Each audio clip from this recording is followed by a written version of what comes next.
This video is brought to you by CyberPower PC. Check the link below for more details.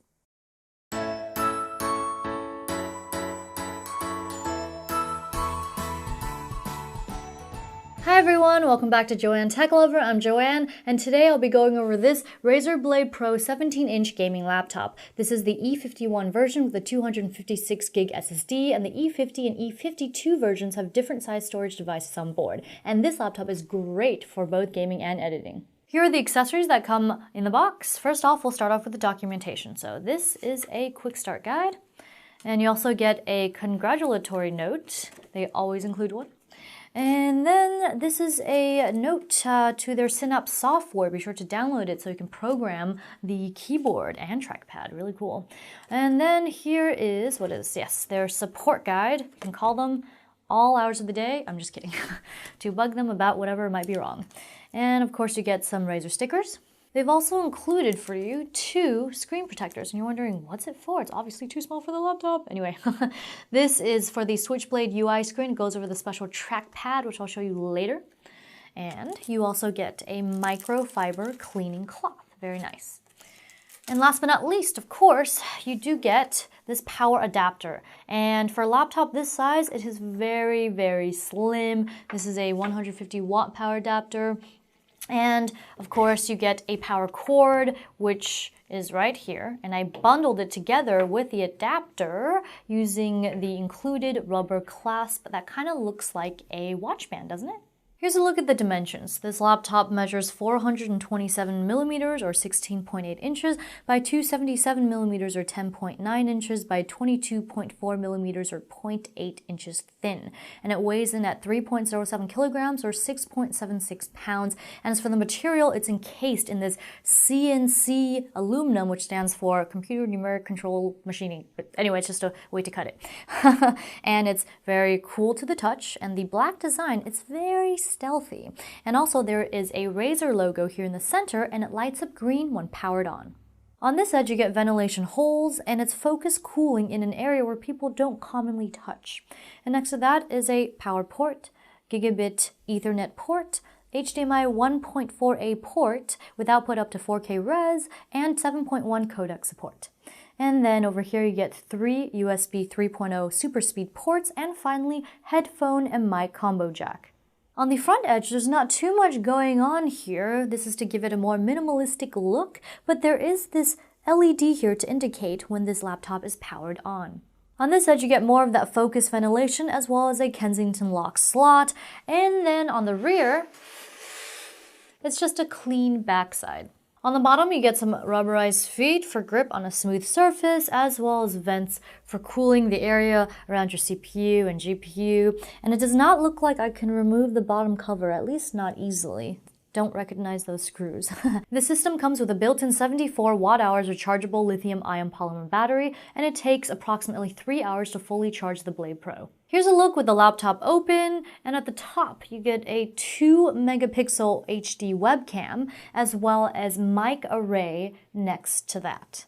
Now, as for the display, it is a 17.3-inch Full HD 1920 by 1080 matte anti-glare LED backlit display. Beneath the screen in this area here, this is where your stereo speakers are with Dolby Home Theater V4 tech.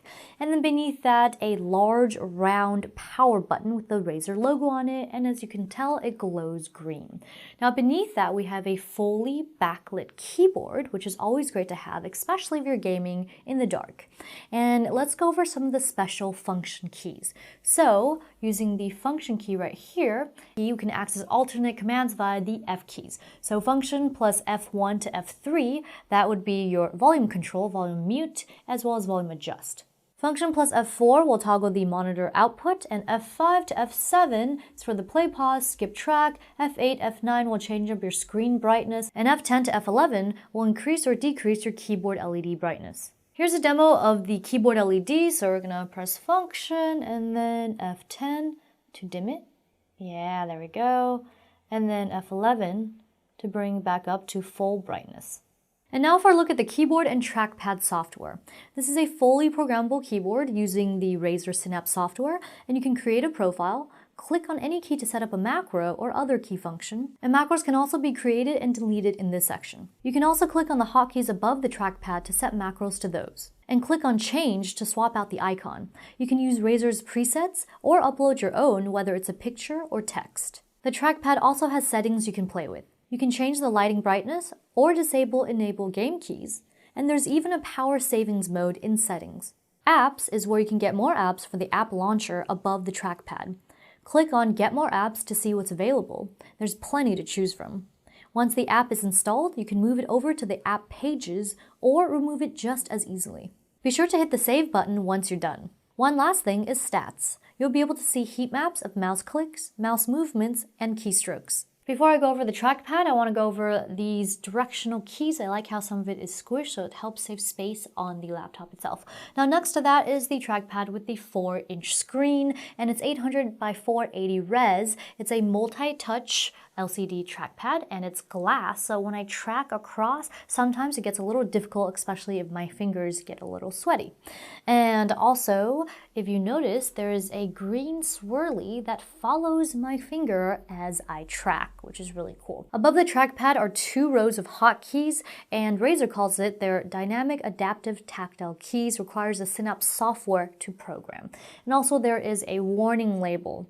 It says, please do not get these keys wet or try to remove them, so it's probably smart to follow that. The trackpad also comes with physical left and right clicks, and what I like about the pad itself is that it's not only a trackpad, but it also acts as a second display. So if you really need to check something online, but you're in the middle of a game on your main screen, you can go ahead and open this up with one of these applications via these hotkeys. So not only can you set applications to these hotkeys, but also macros. So I'm going to go ahead and check out some of the default keys.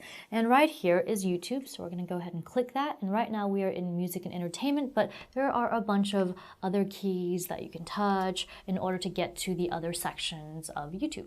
Now then, let's go ahead and click the switchblade key. This will take you back to the home screen, and then you can pick another option. For example, Facebook. Very, very cool. And then we're going to head out of there, and then let's go ahead and go into Twitter. Tweet. Alrighty, but there is really something I want to show you here, which is the macro record. So I'm going to go ahead and hit the macro record key. And then there should be a record button that has popped up here. So we're going to do that, and let's say QWERTY. And then we are going to hit the stop button and then click the check mark. And then assign it to a key, whatever key that you want. For example, if I want to press P or something like that. And then you're back on the regular menu.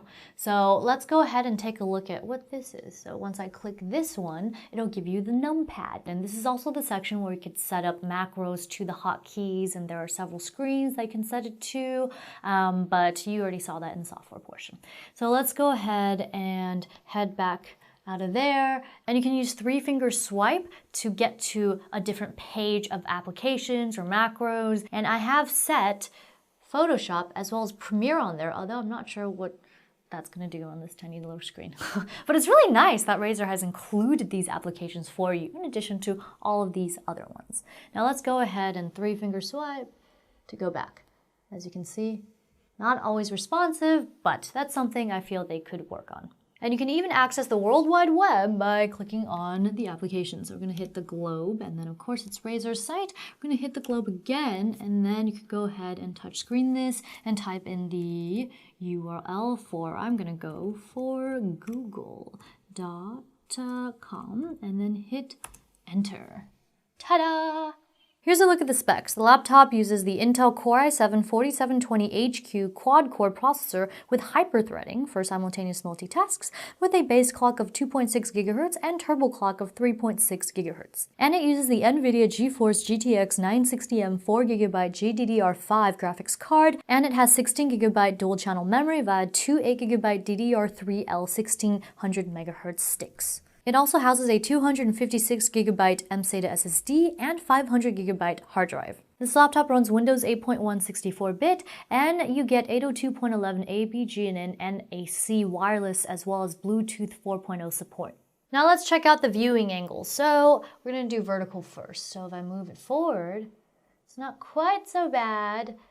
if I move it backwards. As you can tell, the screen gets a lot darker. Now then, I'm gonna go ahead and show you the horizontal viewing angle from this side, as well as this side. Before I go ahead and open up a game for you to show you how the graphics look and what the sound is like, it's on Max by the way, here is a look at Razer Comms. So for those of you who don't use something else like Ventrilo or TeamSpeak, I use TeamSpeak, you can go ahead and check out Razer Comms. Now then, let's go ahead and open up Heroes of the Storm. I'm pretty sure it should have many beautiful, vibrant colors, and that's why I want to show this to you. This is Heroes of the Storm, and I just wanted to show you how good the graphics look, as well as the sound is on Max.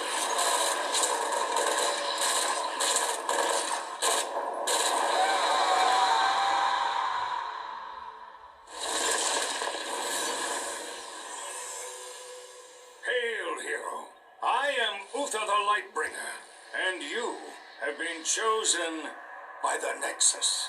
Well, I hope you enjoyed that look at the awesome graphics as well as super loud audio. Here's a look at the benchmarks. I used Heaven Benchmark on the basic setting as well as the extreme setting. I also used 3D Mark, Firestrike, and Skydiver. I used Adobe Premiere to render a 10-minute and 15-second video. So it took about 13 to 14 minutes to finish rendering, and I used the format H.264 as well as preset YouTube 1080p HD on the render. And now for a look at the pros and cons. I would say that this laptop is lightweight for a 17-inch anyway, but it's still heavy enough so you know you've got some quality parts inside and outside. And because of its powerful specs, you can use the system as an effective editing or gaming platform. This particular touchpad design is new to me, and it's pretty cool how it acts like a second monitor. The placement of the touchpad is also great because I don't accidentally bump it with my palms. I use a mouse anyway, even with a laptop. The hotkeys above the keyboard can launch some pretty useful programs, like logins for your YouTube or Facebook, and the speakers can get pretty loud, which is a good thing. And for those who prefer gaming in caves, keyboard backlighting is always a plus, and it's Razer Classic Green. And also, I like that the keyboard is programmable, and the Synapse software is very user-friendly, but maybe it's just because I've done a lot of Razer software tutorials. As for the cons, while the trackpad/display is very cool, it is a bit buggy in that sometimes the swiping motion doesn't register. And there are no USB ports on the right side. What's that all about? I need a mouse for gaming and editing, and I don't want to route from the left side. And there aren't enough USB ports, in my opinion, because I need it for various devices like a keypad, a mouse, a flash drive, and the like. And there's no SD card reader. I mean, why? This is for editing too, right? And I transfer a lot of files weekly to my system hard drive, and that's why I think an SD card reader would be really awesome. And another con for some is the lack of an optical drive. Some of you may not care, but I think it's always nice to have one, especially if I wanted to play old movies or something. Anyway, I also don't like how thick the bezel looks. It takes away from the sleekness of the design. Well, that wraps it up for this video on the Razer Blade Pro 17-inch gaming laptop. I'm Joanne, and if you like what you saw and you want to see more like it, be sure to hit the like, comment, and subscribe buttons, as well as follow me on social media. Joanne Tech Lover Facebook fan page, Joanne Tech Lover again on Twitter, and Joanne Tech Lover once more on Instagram. Also, please don't forget to hit the donate button so it can help expand this channel and feed this techie. Also, I started up a new channel called JTL Lifestyle where you can check out everyday random gadget videos if you are interested. And also JTL Cuteness Overload, that's where I upload cute puppies and kitties and anything fluffy and cute. And one last thing, StoreEnvy.com where you can go ahead and purchase my 8.5 by 11-inch autograph prints that you can buy. I guess all that's left to say is, Joanne out.